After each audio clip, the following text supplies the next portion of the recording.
wagas na pagsinta iyong dinggin, kalakip ng awitin.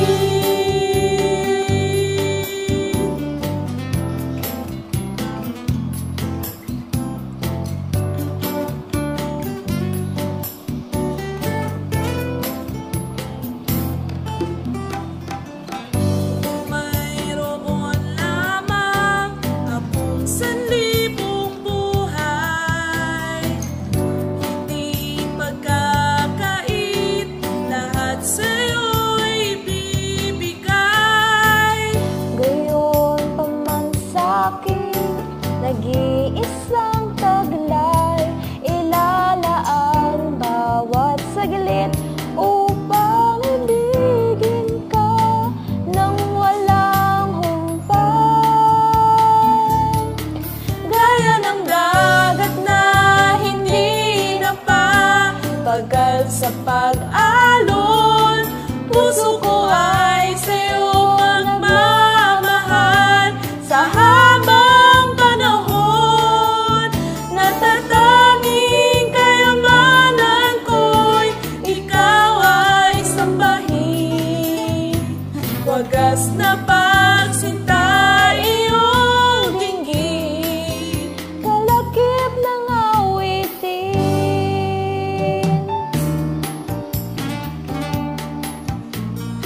Tururut-tut-tu. Para-pa-para-ra-pap, para-ra-pa-para-ra-rap.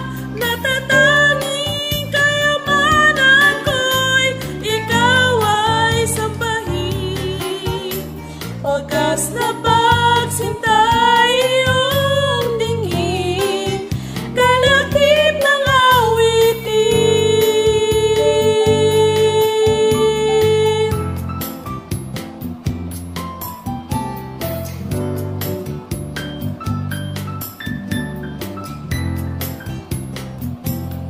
Ilalaan bawat saglit upang ibigin ka nang walang humpay.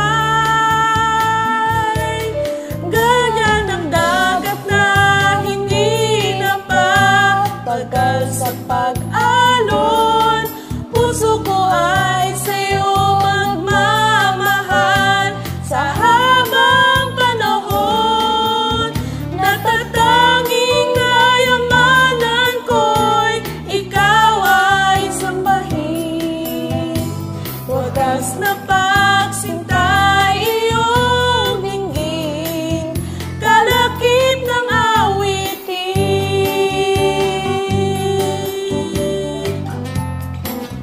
Kalakip ng awitin.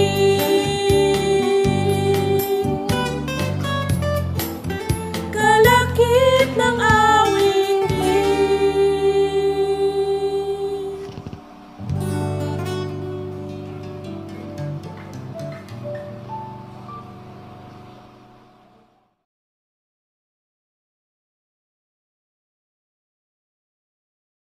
Magandang gabi sa iyo, Panginoon.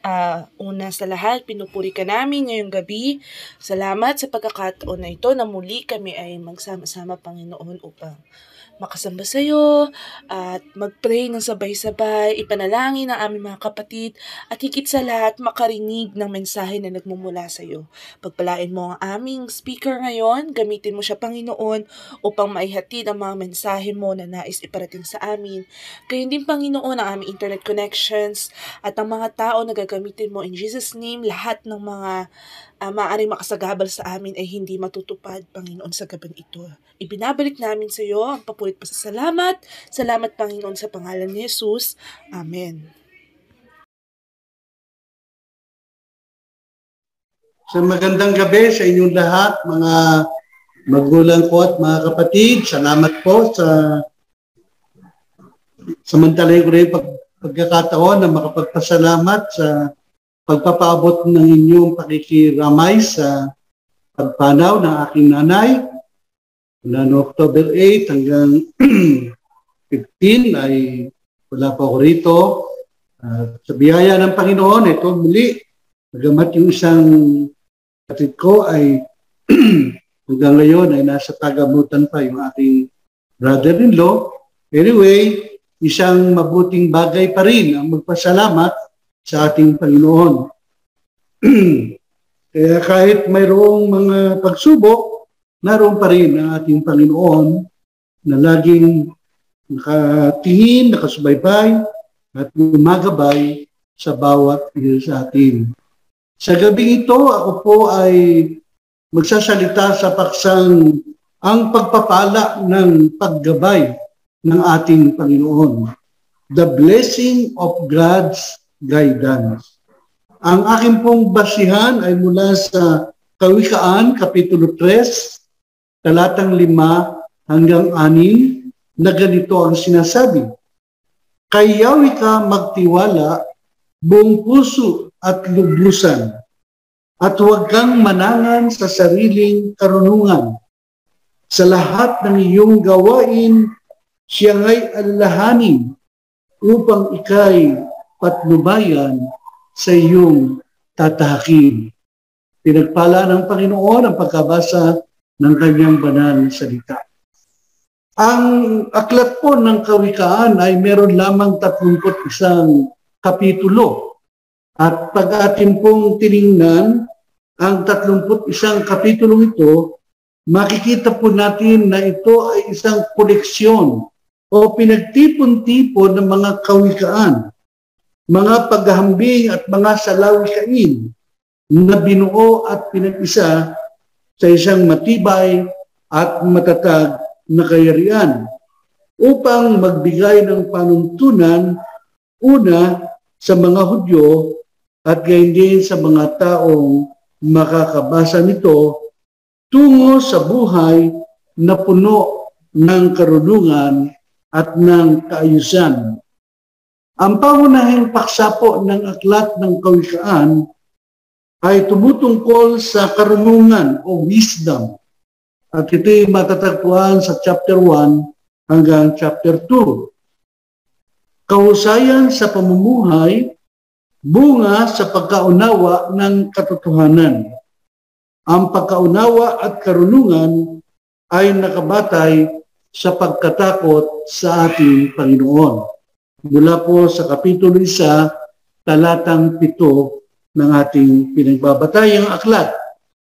Ang pagkatakot kay Yahweh ay isang uri ng pagkatakot na nagpapalaya ng katangian ay nagiging malalim na paggalang kay Yahweh at taos-pusong pagpapasakop sa kanyang kalooban. Babalik po ako sa aking nanay. No, October 8, 7 or mga wala pang 7, nagkaroon po kami ng video conferencing ng aking mga kapatid kasama ng aking mga pamangkin, mga anak at mga apo ng inang. Actually, kami po ay 8 magkakapatid, namatay ng isa. Meron po siyang 23 apo. Kasama na yung apo sa tuhod. Na kung titingnan po natin mula doon sa aming naging karanasan, ang sabi ko nung makita ko nang nahihirapan na aking nanay sa kanyang paghinga, nung sabi ko nung mga 7:30, makabubuting italaga na natin sa Panginoon ang inang. Makabubuting italaga natin para kunin na ng Panginoon ang kanyang hirap na buhay. Total, umabot naman siya ng 107 buwan na edad. At natatandaan ko rin, na doon sa panahon na siya parang nahihirapan sa pahinga, matapos po ang panalangin, siya po ay tumahimik. At ng mga bandang 7:30, to be exact, yun po yung panahon ng aming pananalangin. At sa ganap na 8:05 ng gabi, pinagpahinga ng Panginoon ang aming ina. Doon ko po nakita ang kapahayagan ng Diyos sa buhay naming mga kapatid na inilid po ang inyong lingkod para magabayan ang iba pang mga kaanak para italaga namin sa Panginoon ang inang. Kaya dito sa Kawikaan 3:5, ito po'y nagpapahayag ng tatlong utos ukol sa maayos at makabuluhang pamumuhay. Una, binabanggit po dito yung magtiwala kay Yahweh. Ito po'y isang utos. Pangalawa, huwag manangan sa sariling kaunawaan. At ang pangatlo, sa lahat ng bagay, kilalanin at alalahanin si Yahweh. Kalakip ng tatlong utos na ito, ang dakilang pangako ng ating Panginoon na walang iba kundi ang pagpapala ng paggabay at patnubay sa bawat isa. Doon sa unang bahagi, magtiwala kay Yahweh. Sinasabi doon sa Kapitulo 5, Kapitulo 3, Kapitulo 5, unang bahagi. At ganito po ang ating mababasa. Kawikaan 3:5, unang bahagi. Kay Yahweh magtiwala ka, buong puso at lubusan. Ang payo ni Haring Solomon sa mga bumabasa ay mamuhay na may lubos na pagtitiwala kay Yahweh. Natutuhan ni Haring Solomon na si Yahweh ang karapat-dapat pagtiwalaan ng buong puso. At natutunan niya na huwag manghawakan sa kanyang sariling karunungan. Kaya yung pagpapayo niya na huwag kayong manangan sa inyong sariling kaalaman, kundi magtiwala ng buo ang pananalig sa ating Panginoon, buong puso at lubusan. Ito ay kanyang nasabi sapagkat kanyang naranasan. Yung magtiwala sa Panginoon ay nangangahulugan na ika'y nakahandang magpasakop at sumunod sa ating Panginoon. Buong puso, itinuturing na ang puso ang sentro ng dalisay na karunungan, kaya't marapat lamang na nakasentro ang ating mga puso sa ating Panginoon Diyos. Ang isang tao na buong puso ang pagtitiwala ay handang sumunod sa Diyos. Ito ang nais ng Panginoon sa pamamagitan ng kanyang lingkod na si Haring Solomon, na ang lahat ng nakababasa at nakakapakinig ng kanyang banal na salita ay magkaroon ng buong pusong pagtitiwala at kahandaang sumunod sa ating Diyos. Ikalawa, nasabi niya, huwag kayong manangan sa sariling karunungan. Verse 5, letter B. Huwag mananangan sa sariling karunungan. Ang pagtitiwala sa sarili ay nangangahulugan na ang tao ay may paniniwalang mas marunong pa siya sa Diyos. Hindi masama na magkaroon ka ng tinatawag na self-confidence. Pero ang kanyang sinabi doon sa 26, verse 12 ng Kawikaan, nakakita na ba kayo ng taong nag-aakalang siya ang pinakamatalino? May pag-asa pa ang mangmang kaysa sa tao ito. Hindi nangangahulugan na walang halaga ang pag-aaral. Mahalaga po ang edukasyon. Pero kailangan ng ating kaalaman o karunungan ay ipailalim sa karunungan ng Diyos. Ang taong buong pusong nagtitiwala o ang pagtitiwala sa Diyos ay makakaramdam na ang taglay niyang karunungan ay mula sa itaas at hindi sa pantaw edukasyon. Minsan, nung ako po ay nag-enroll sa isang Bible school, matapos na ako ay siguro 2 taon na ang nakakaraan o 3 taon mula na ako'y makatapos sa Bible school, pumasok po ako sa Asian Theological Seminary at gusto ko sanang makakuha ng master's degree. Laking gulat ko na noong pumasok ako sa isang kwarto at tinahanap ko yung profesor na siyang naka-assign sa aking subject na in-enroll. Nakita ko yung aming dating profesor sa seminaryo na aking pinasukan. At sa laking gulat ko, ako ay nagtanong, "Sir, what are you doing here?" Kasi alam ko, siya ay tapos na ng kanyang degree, ng kanyang masteran, pero bakit nandito pa siya at patuloy na nag-aaral o natuturo? Alam niyo, sabi sa akin, "I'm here because I am a student of foreign language." Anong language? Ang sabi niya, Hebrew and Greek. Wow! Isang profesor na hinahangaan dahil sa kanyang katalinuhan at kahusayan sa pagtuturo. Pero heto, isa siyang estudyante, isang mag-aral at buong kapakumbabaan na nakikinig sa kanyang bagong profesor.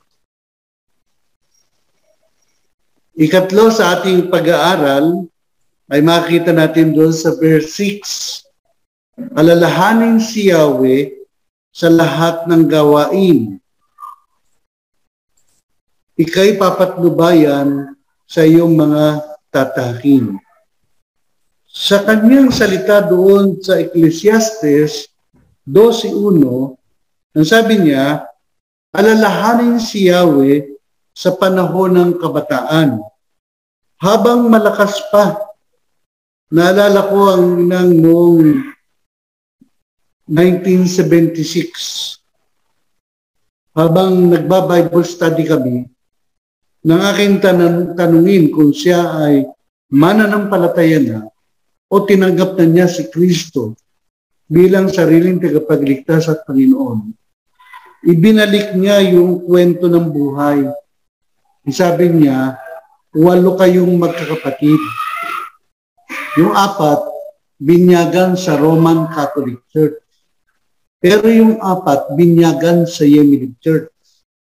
Ang dahilan, dahil doon sa pang-4 na anak niya, ay merong nagpapahayag ng mabuting balita malapit doon sa kanilang tinitirhan. Hindi pa po ako ipinapanganak noon, dahil ako'y pang-6. At ang sabi niya, habang nakikinig ng salita na ipinapangaral, sila ay sumunod doon sa panalangin ng pagtanggap, kaya't noong 1953, siya ay nakakilala na sa Panginoon bilang sariling tagapagligtas. Siya po'y pinanganak ng March 11, 1921.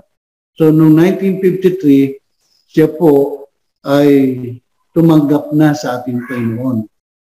Siguro, katulad na rin ng marami sa atin, para rin makatiyak noong 1986, noong nagpapahayag ng salita ng Panginoon, ang kilalang dating artista si Fred Galang, doon sa aming lugar sa Bulacan, sila po ng aking ama ay parehong lumapit sa unahan at sumunod doon sa panalangin ng pagtanggap sa ating Panginoon.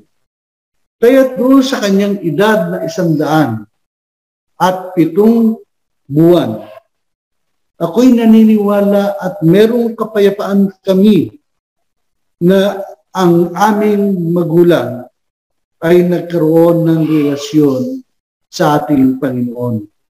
Sapagkat inalala nila ang Panginoon nung sila ay malalakas pa. Nung panahon na sila ay nag-aanak pa. Ibig lamang ipahayag na doon sa pang-apat na anak, inalala ang Diyos noong mga taong 1953, inulit ng 1986, at doon napatunayan na siya ay nagkaroon ng ikalawang kapanganakan. Ito ang patnubay ng Diyos sa kanilang buhay. Ang dakilang pangako ng Diyos, masaganang pagsubaybay, pag-iingat na hanggang sa kanyang edad na mahigit 100 taon ay naranasan ang pag-iingat, ang pagbibigay ng kalakasan ng ating Panginoon. Sa totoo po, kagalakan namin mga magkakapatid na marahil magtataka rin kayo na siya umabot sa ganung edad na walang anumang iniinom na gamot as maintenance. Ang dakilang pangako ng Diyos ay masaganang pagsubaybay. Subaybay sa mga anak na duminig ng payo ng Ama tungo sa landas ni Yahweh. Ito ay naghatid ng makabuluhang buhay.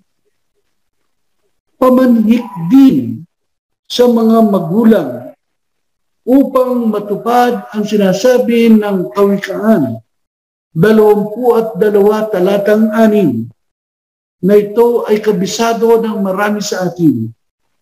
Turuan mo ang bata sa daan na dapat niyang lakaran upang kung siya ay lumaki na, huwag niya itong iwalayan. Ang naidudulot ng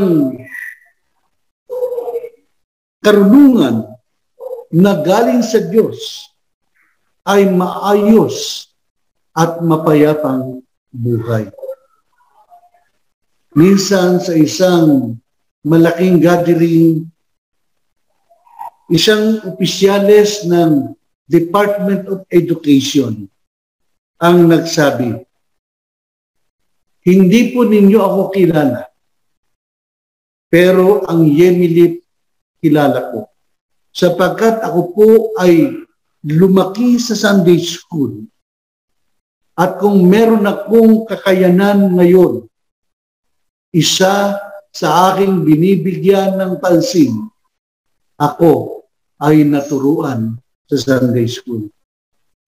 Isang pastor ang nagsabi, dati hindi ako makaharap sa maraming mga tao. Pero dahil ako ay lumaki sa Sunday School, nang ako'y tawagin upang maglingkod bilang pastor, kaya ko nang humarap sa maraming mga tao. Laking Bible study, laking discipleship, laking church, leader ng bansa. Isa na rito, si Senador at ngayon Congressman Joel Villanueva, anak ni Brother Eddie Villanueva.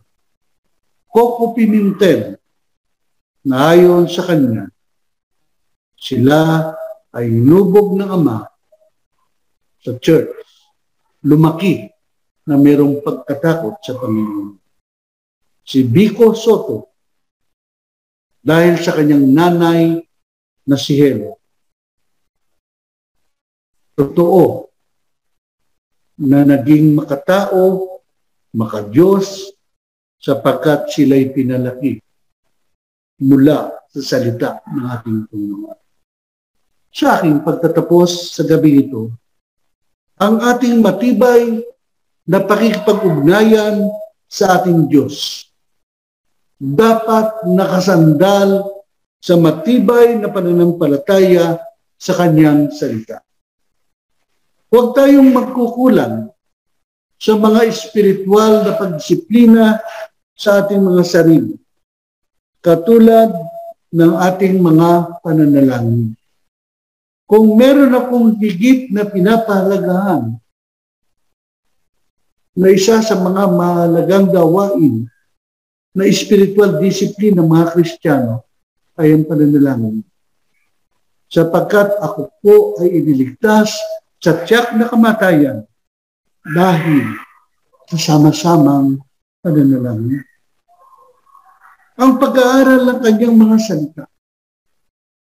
Salamat sapagkat ang iglesyang ito ay patuloy na ginagamit ng Diyos sa maraming mga tao na nahatiran ng kanyang banal na salita. Ginagamit ang ating mga kapatiran, mga predikador, ang ating misyon, ang Christian education, para sa iba't ibang mga gawain na bibigay ng kalakasan sa buhay spiritual ng mga tao. Pagdalo sa mga pagtitipon, mga banal na pagtitipon na nung meron tayong mga face-to-face, sinisikap natin na makadalo sa ganito mga gawain. Ngayon ay mga online services. Marami sa atin ang nakakadalo maging sa ibang mga bansa. Pero hindi natin alam, baka meron din na hindi nakakasama sa mga online services sa iba't ibang mga kadahilan. Ang mga pagsamba, paglilingkod na ginagawa natin sa ating Panginoon Diyos, na siya rin ginagawa natin sa ating kapwa-tao, sa pamamagitan ng ating mga pagtulong, pagpapahayag ng pagmamalasakit sa mga taong nakapaligid sa atin, mga taong nakikilala ang iglesyang ating kinabibilangan, sapagkat tayo ay hindi lamang naglilingkod sa salita, kundi pinapahalagahan natin pati yung mga lantaran na paggawa sa ating kapwa. Ano man ang ating babalakin, tiyakin nating Diyos ang mabibigyan ng karangalan. Alalahanin natin ng Diyos sa lahat ng ating gagawin, pang-iglesia man yan, pang-pamilya man yan, pang-komunidad man yan, maging sa komunidad. Hindi masama ang mga bagong kaalaman na pinag-aaralan, maging ang mga bagong kagamitan. Subalit walang panghalili sa karunungang nagmumula sa ating Diyos. Kaya't buong pusong pagtiwalaan at magpasakop tayo sa ating Diyos. Lagi nating tatandaan na ang pagpapala ay nagmumula sa ating Diyos, na siyang walang sawa sa paggabay, pagpatnubay sa bawat isa sa atin. Sa gabing ito, sa ating pananalangin, lagi nating isipin, isa puso ng lahat ng pagpapala na ating tatanggap ay galing sa ating mahal na Diyos. Malaking pagpapala ang maranasan ng bawat isa sa atin, ang paggabay, ang patnubay ng ating Panginoon. Sabi nga po doon sa Proverbs 16:3, commit to the Lord whatever you do, and your plans will succeed. Sa gabing ito, ako'y naniniwala na kayo ay pinagpala na ng ating Panginoon. Magandang gabi po sa inyong lahat. Tayo po muna magdili-dili.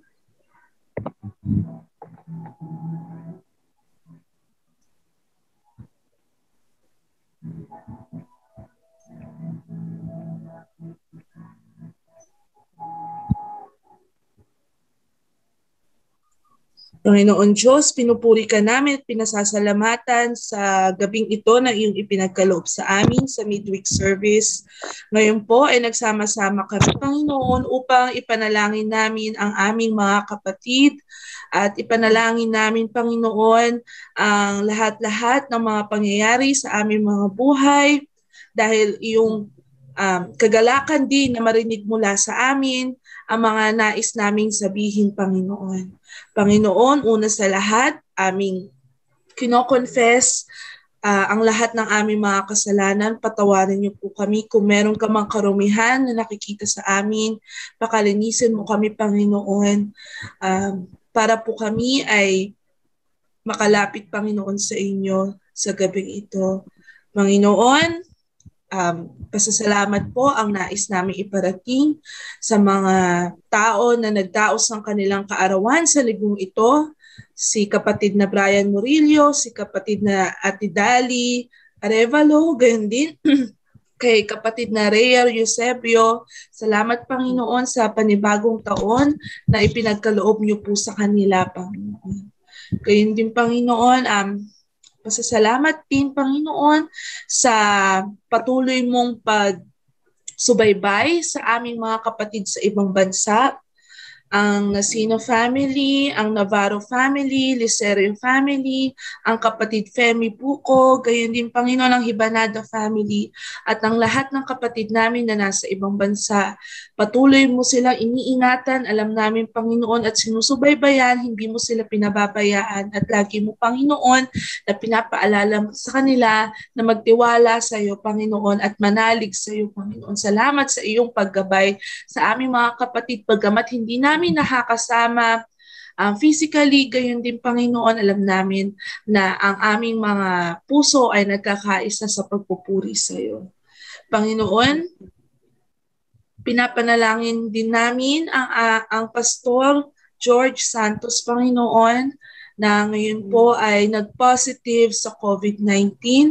Panginoon, alam po namin na may dahilan kayo kung bakit nangyari ito sa aming pastor, sa Pastor George, at may tiwala kaming, Panginoon, na iyong ipapakita ang iyong layunin, Panginoon, sa pangyayaring ito. Ang aming hiling, Panginoon, ay hindi manawa ang mga tao sa panalangin at hindi bumaba ang pagtitiwala sa iyo ng mga taong sangkot, Panginoon. Gayon din, Panginoon, kagalingan ang ipagkakaloob mo sa aming Pastor George Santos. At alam po namin na hindi mo siya pababayaan. Ipaalala mo rin sa kanya, Panginoon, ang mga dapat niyang gawin upang mas mapabilis ang kanyang paggaling. Ipaalala mo sa kanya na sumunod, Panginoon, sa mga health protocols na ibinaba ng gobyerno, na maging masigasig, Panginoon, sa pagsunod at pagre-reply sa LGU na sumusubaybay sa kanyang kalagayan. Gayon din, Panginoon, maalala niya na i-isolate ang sarili niya para po hindi rin mahawaan ang mga pamilya na kasama niya sa iisang bahay. Kayo na po, Panginoon, ang bahala sa buong pamilya niya at alam po namin na hindi mo sila pababayaan. Sa pangalan ni Jesus. Dakilang Diyos, maraming salamat po sa ganito to. Patuloy po kami na lumalapit po sa inyong banal na trono. Humingi po ng kahabagan, ng kagalingan sa lahat po ng mga kapatid na may sakit. Unang-una, O Diyos, sa inyong lingkod na Reverend Pastor Honorio Rivera. O Diyos, itinataas namin siya na ngayon ay nakakonfine po sa ICU ng Lung Center. Yes. At ngayon ay nakakaranas, Panginoon, ng hindi magandang kalagayan. O Diyos, umaasa po kami, Panginoon, na ang iyong lingkod ay hindi mo pababayaan. Gamitin po yung mga doktor, yung mga gamot para siya, Panginoon, na ay gumaling. In Jesus' name, O Diyos. Alam po namin hindi maikti ang kamay mo para pagalingin ng iyong lingkod na ito. Mahabag po kayo sa kanya at patuloy po kaming nananalig na meron po kayong magagawa, Panginoon, sapagkat kayo po ang aming dakilang manggagamot. Patuloy po kami na naniniwala, Panginoon, na magagawa niyo po ang lahat ng bagay. At patuloy na isusustain, Panginoon, yung buhay ni Pastor Honorio Rivera. Ano man po yung mga pangangailangan ng kanyang pamilya, financially, yung kapayapaan sa puso, Panginoon, kayo rin po ang mag-provide. Umaasa po kami, Panginoon, na kayo tugon sa aming kailigan ito. Kaya din, Panginoon, si Perez na aming kapatid, O Diyos, at chairman ng church, aming din pong itinataas. O Diyos, sa iyong trono na kung saan meron siyang sakit na lumbar, sabi lower back pain, Panginoon, na naman po, O Diyos, kayo po yung nakakaalam, Panginoon, ang nararamdaman niya. Itinataas din po namin ng Kuya Ricky. At i-bless mo, Panginoon, yung mga gamot na iniinom niya para dito gawin pong mabisa. At patuloy, Panginoon, na maramdaman niya, Panginoon, yung comfort na yung kirot, Panginoon, nararamdaman niya, Panginoon, yung pain ay maalis. O Diyos, kahabagan mo si Ricky. Palakasin mo siya, Panginoon, at pagalingin. At umaasa po kami, Ama, hindi mo siya pababayaan. Madama niya, Panginoon, na maging maayos din, O Diyos, yung kalagayan niya. At maging Panginoon yung kanyang pamilya, O Diyos, huwag mo rin pabayaan na nag-aalala sa kanya. Lord, umaasa po kami, Ama, hindi mo pababayaan si Kuya Ricky dahil lagi din po siyang pumapasok sa trabaho at nasa field. O Diyos, umaasa po kami, Panginoon, na kayo po yung hahawak kay Kuya Ricky. Din Panginoon, si Kuya Milo Villanueva, yung balain ni Ate Inday. O Diyos, ngayon ay na-confine din, Ama, sa ICU ng MCM, kung saan siya, Panginoon, ay na low blood at nangangailangan, Lord, ng 4 na bag ng dugo na type A positive. Panginoon, patuloy namin itinataas sa iyo. Si Kuya Milo, umaasa po kami na kayo po ang gagawa ng paraan para po may mag-donate na may mga buting puso na magdodonate ng dugo para po, Panginoon, madagdagan pa yung buhay niya, mailigtas pa siya. Kaawaan mo po si Kuya Milo, O Diyos. At nawa i-comfort mo rin yung asawa niya na alam kong nag-aalala, Panginoon, sa kanya. Tunay, Panginoon, na itinataas po namin yung kahabagan mo, yung kagalingan, O Diyos, sa kanya. Pagpalain may mga doktor din na tumitingin sa kanya maging mga gamot.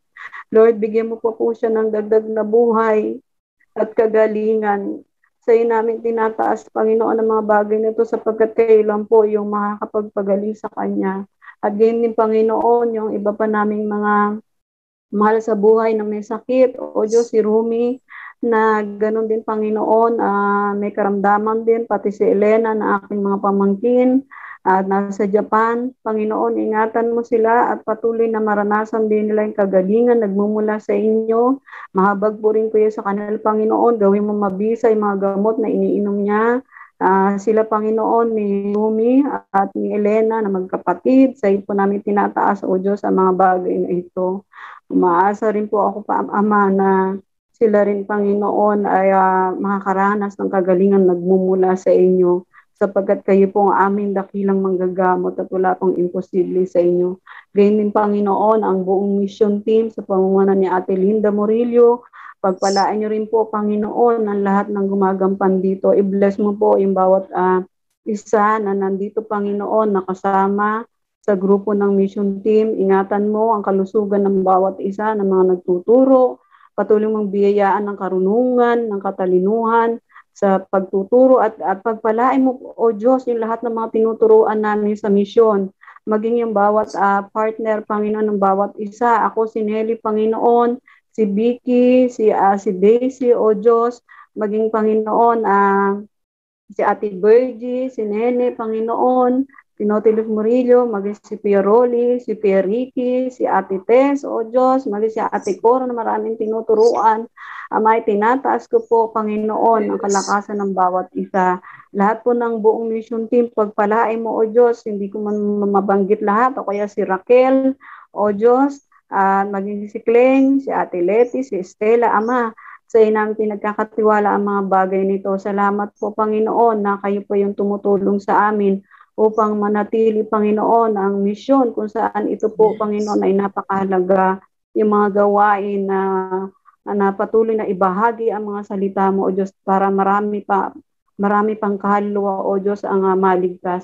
Gayun din, Panginoon, ang mga leaders sa aming church, pagpalain mo, Ama, sa panguna ni Kuya Tanji, ni Ate LB, Panginoon, na patuloy, Panginoon, na nangangalaga sa Iglesia ng Bayanan, si Ate Cora, gayon din, Panginoon, si Kuya Ricky, si Ate June, Lord, lahat ng kasama, Panginoon, sa board, pagpalain mo, kasama si Gia, Panginoon, si Nelly, at ang iba pa, Panginoon, ng mga leaders, Ama, pagpalain mo.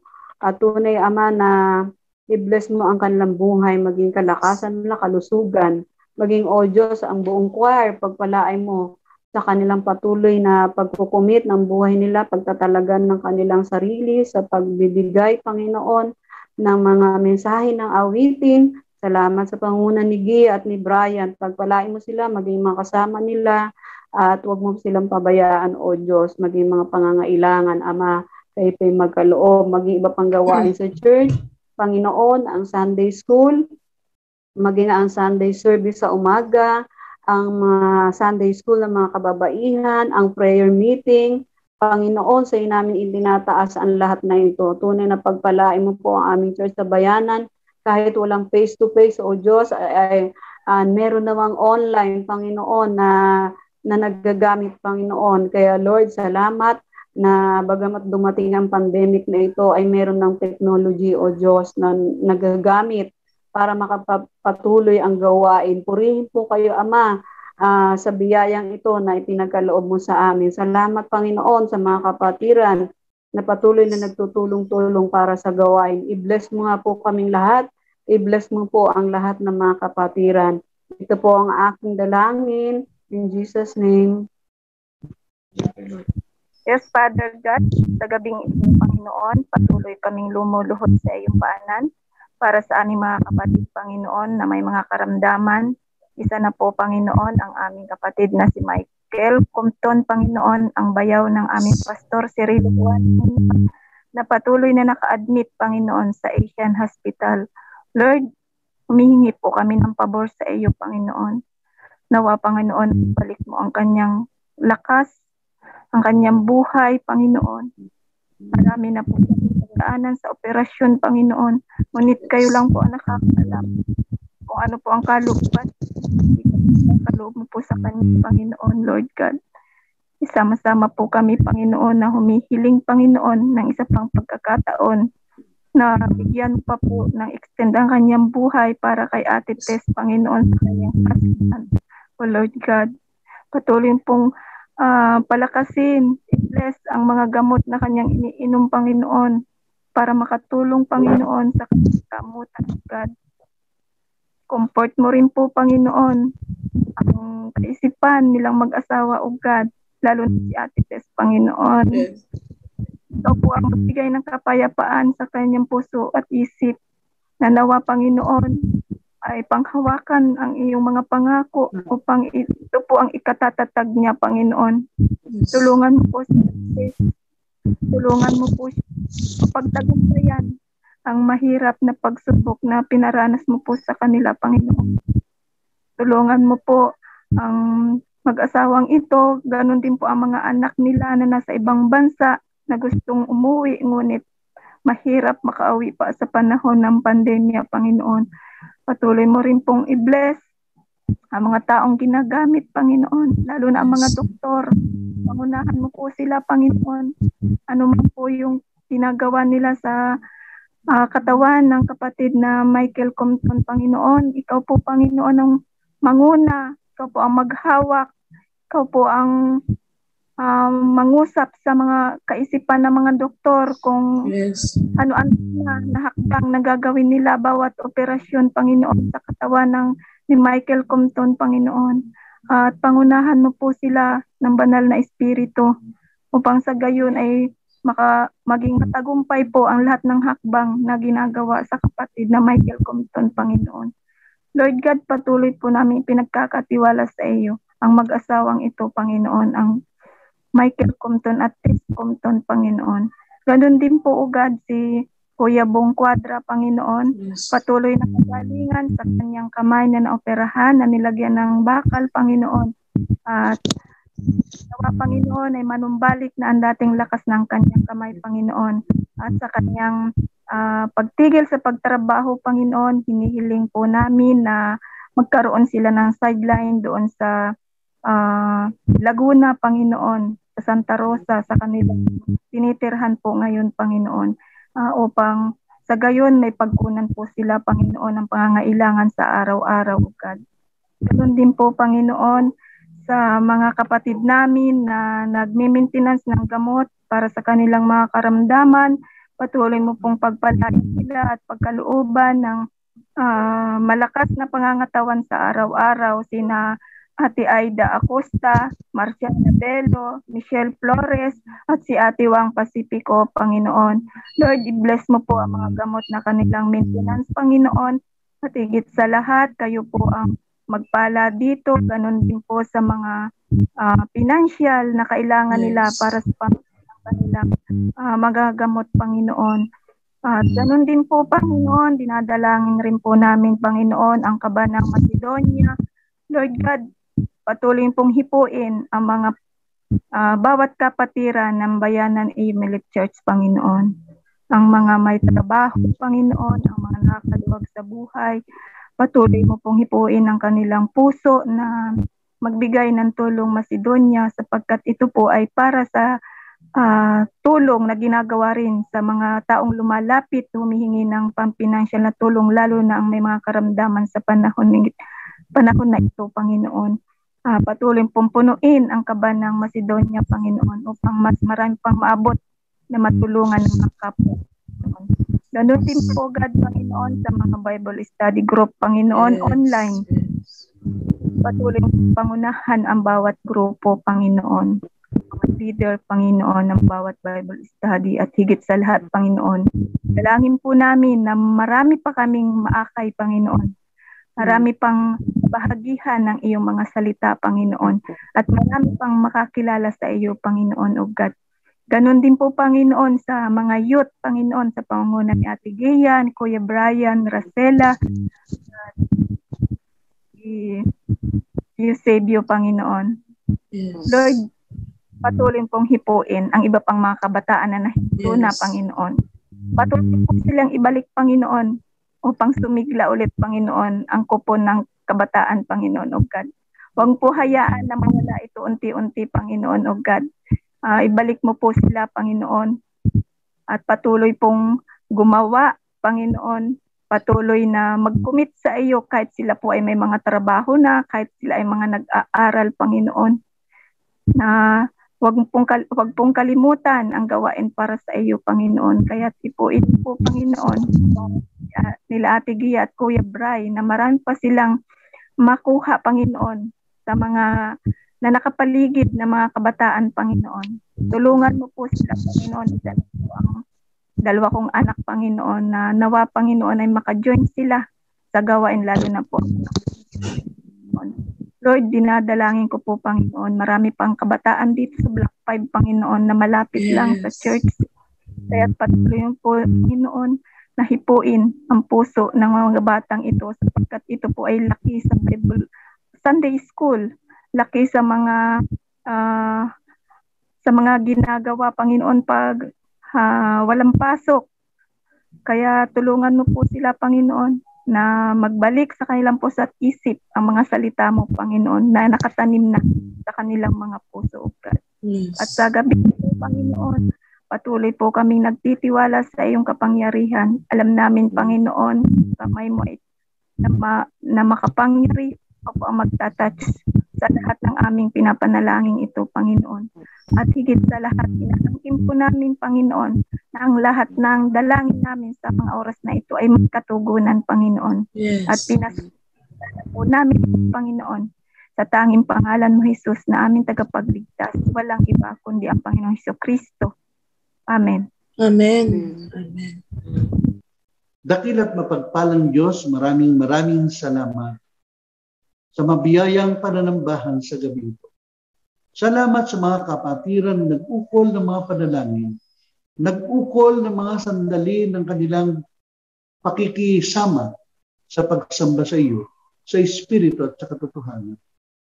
Sa gabi ito, Panginoon, kasabay po ng aming pansamantalang pagtatapos, patuloy po namin inaalala sa iyo ang aming mga kapatid na hanggang ngayon ay nangangailangan pa rin ng iyong kalinga, katulad ni Michael Compton.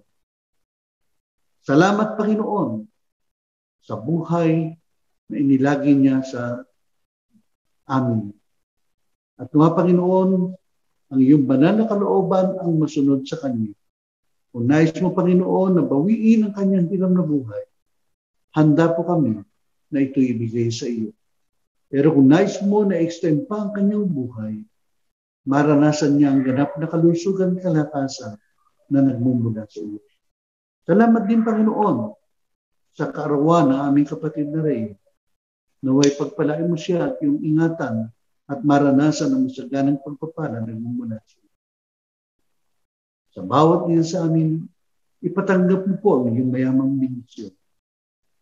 Sa aking mga kamanggagawa, mga magulang, mga kapatid at mga kaibigan, ipinagtatagubilin ko po kayo sa mapagpalang kamay ng ating Diyos Ama sa langit. Hinihikayat na ipamuhay ang pag-ibig ng ating Panginoon sa Kristo. Taglay natin ang kapangyarihan. Sundin ang patnubay ng banal na Espiritu sa ating mga buhay, ngayon at magpakailanman. Amen.